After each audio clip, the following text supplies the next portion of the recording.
বাসার পাশেই পার্ক, কিন্তু সময়ের অভাবে পার্কেই ঘুরতে যেতে পারি না। তো আজ বোন আসছে, তো বোনকে নিয়ে সবাই মিলে চলে আসলাম পার্কে ঘুরতে। হ্যালো এভরিওয়ান, আসসালামু আলাইকুম। সবাই কেমন আছেন? আশা করছি সবাই ভালো আছেন।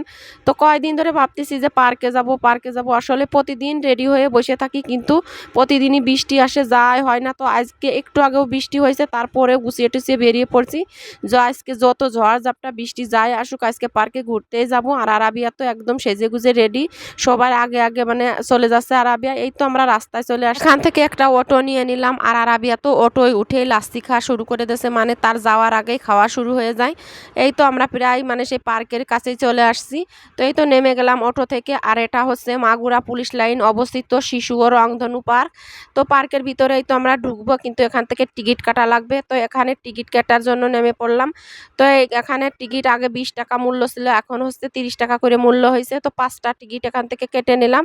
তো এখন এই মামার কাছে হচ্ছে জমা দিতে হবে, মানে আমরা কয়জন ঢুকতেছি এই জন্য। পরেই তো আমরা পার্কের ভিতরে চলে আসলাম ফাইনালি। তো অনেক সুন্দর একটা জায়গা, এমনি বিকালবেলা ঘোরার জন্য, মানে বাচ্চা কাচ্চা নিয়ে আসি ঘোরার জন্য।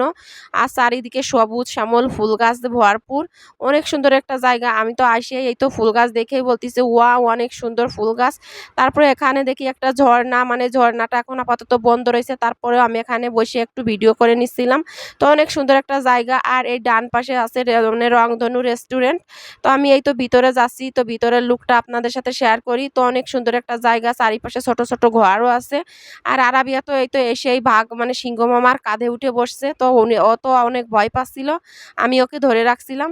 আর এখানে দেখি গায়ের বধূ কলসি কাকে দাঁড়ায় রয়েছে, তো আমি একটু এখান থেকে একটু ভিডিও করে নিচ্ছিলাম। অনেক সুন্দর একটা জায়গা, আর অনেক ফুল গাছ আছে, মানে ছবি তোলার মতো একটা সুন্দর জায়গা।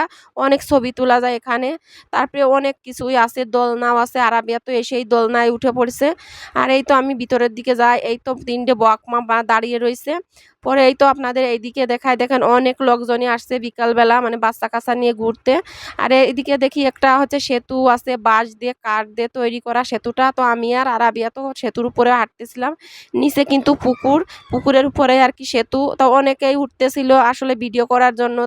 আর এই পাশে দেখায় ছোট ছোট ঘর, তো অনেক মানে প্রিয় মানুষকে নিয়ে আসে গল্প আড্ডা দেওয়ার মতো একটা সুন্দর জায়গা। আর এদিকে প্রচন্ড আকাশে দেখেন কি পরিমাণ মেঘ করছে, মানে বিকালবেলা। এর চারপাশে শুধু মাঠ আর মাঠ। এদিকে দেখেন পাট ক্ষেত, অনেক সুন্দর একটা সবুজ শ্যামল প্রাকৃতিক পরিবেশ। তারপরে এই তো আমি একটু দোলনায় উঠে পড়লাম, এটা হচ্ছে আপাতত বন্ধ রয়েছে। তো সবাই একটু উঠে উঠে দোল খাচ্ছে, আমিও খেলাম, আরাবিয়াও একটু দোল খেলো। আর এদিকে দেখি আরেকটা দোলনা, আর দোলনায় উঠতে না আমার খুব ভালো লাগে। আরাবিয়া তো ভয় পাচ্ছিল, আমাকে ধরছিল, তো কিন্তু নামবে না, ভয় পাচ্ছিল। তারপরে এদিকে দেখি অনেক সুন্দর বাচ্চা কাচ্চাদের খেলাধুলার জায়গা আর কি। তো আমি একটু ভিডিও করে নিচ্ছিলাম সব কিছু। আর এদিকে বিকাল ও সন্ধ্যা লেগে আসছে, তো আমরা এখন বাসায় যাব। তো রেস্টুরেন্টে ঢুকলাম, রংধনু রেস্টুরেন্ট। এখানে ভিতরে ঢুকেই তো দেখি সবাই খাওয়া দাওয়া করছে, তবে আমরাও খাওয়া দাওয়া করবো, কিন্তু আমরা আইসক্রিম খাবো, প্রচুর গরম পড়তেছিল। তো এখান থেকে কয়টা আইসক্রিম অর্ডার করলাম, 4টা হচ্ছে চকবার আইসক্রিম আর একটা বাটি আইসক্রিম। তো এই তো আইসক্রিমগুলো নিয়ে নিলাম, নেওয়ার সাথেই তো আরাবিয়া বলতেছে আমাকে আগে দাও, তো ওকে আগে দিয়ে দিলাম বাটি আইসক্রিমটা। আর এই গরমে একটা আইসক্রিম খেলে কিন্তু মন প্রাণ একদম ঠান্ডা হয়ে যায়। আমি যেখানে যাই না কেন আমার আইসক্রিম খাওয়াই লাগবে। আমার ছোট যা তো বলতেছিল সেই স্বাদ।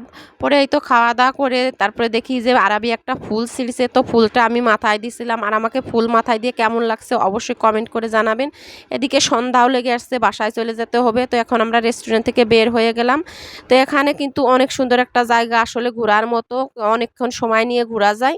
তবে সন্ধ্যা লেগে এসছে বলে বাসায় চলে যেতে হবে। তো এখানে একটা অটো পাইনি, কারণ এখানে সব অটো হচ্ছে রিজার্ভ। পরে একটা অটো পেলাম। আর এখানে এই যে আমাদের এক ভাইয়া হচ্ছে চপ বিক্রি করে, অনেক মজার এই চপগুলো খেতে। তো এখান থেকে কিছু চপ নিয়ে নিলাম, নিয়ে এই তো সন্ধ্যাও লেগে আসছে বাসায় আসতে আসতে। আর আমার ভিডিওটা কেমন লাগলো অবশ্যই কমেন্ট করে জানাবেন। ভিডিওটা ভালো লাগলে লাইক কমেন্ট শেয়ার করুন।